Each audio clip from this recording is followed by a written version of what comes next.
సాయంత్రం చీకటి పడుతున్న సమయం. బాలు, హరి, రాజు ముగ్గురూ రోజు మొత్తం ఆడుకుని అలసిపోయారు. అప్పుడు బాలు నవ్వుతూ, రేపు మనం మన ఊరి చెరువు దగ్గరికి వెళ్ళి ఆడుకుందాం అన్నాడు. హరి, రాజు ఇద్దరూ ఆనందంగా హా వెళ్ళేద్దాం అని చెప్పారు. మరుసటి ఉదయం బాలు అమ్మ దగ్గరకు వెళ్ళి, అమ్మా నేను ఆడుకుని వస్తాను అని చెప్పి బయల్దేరాడు. అమ్మ వెంటనే, త్వరగా రా బాలు, ఎండలెక్కువగా ఉన్నాయి అని చెప్పింది. బాలు బయటికి రాగానే హరి, రాజు ఎదురుగా ఎదురుచూస్తూ ఉన్నారు. ముగ్గురూ కలిసి నవ్వుకుంటూ చెరువు దగ్గరకు వెళ్లారు. చెరువు దగ్గరకు వెళ్లగానే ఒక్కొక్కరిగా నీళ్లలోకి దూకేశారు. నీళ్లల్లో ఆడుకుంటూ చాలా ఆనందంగా గడిపారు. బాలు, హరి, రాజు ఒకరిమీద ఒకరు నీళ్లు పోసుకుంటూ నీటిలో ఆడుకుంటూ ఉన్నారు.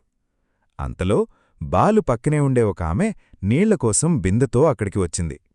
వాళ్లు చెరువులో స్నానం చేస్తుండటం చూసి నీళ్లు తీసుకుని ఇంటికి వెళ్ళిపోయింది. ఇంటికి వెళ్లగానే బాలు అమ్మతో, బాలు తన స్నేహితులతో చెరువు దగ్గర స్నానం చేస్తున్నాడు అని చెప్పింది. అది విన్న అమ్మకు చాలా కోపం వచ్చింది.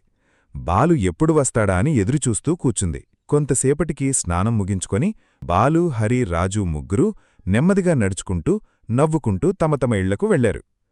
బాలు ఇంటికి రాగానే అమ్మ కోపంగా, చెరువు దగ్గరికెందుకు వెళ్ళావు అని అడిగి కొంచెం మందలించింది. తర్వాత వెంటనే బాలును పక్కన కూర్చోబెట్టుకొని, అలా చెరువు దగ్గరికి ఒంటరిగా వెళ్లకూడదు బాలూ, ప్రమాదం ఉంటుంది అని నెమ్మదిగా ప్రేమగా చెప్పింది. బాలు తల ఊపుతూ, సరే అమ్మా, ఇక వెళ్లను అన్నాడు. అమ్మ చిరునవ్వు నవ్వింది. బాలు కూడా నవ్వుతూ అమ్మ ఒడిలో పడుకుంటాడు.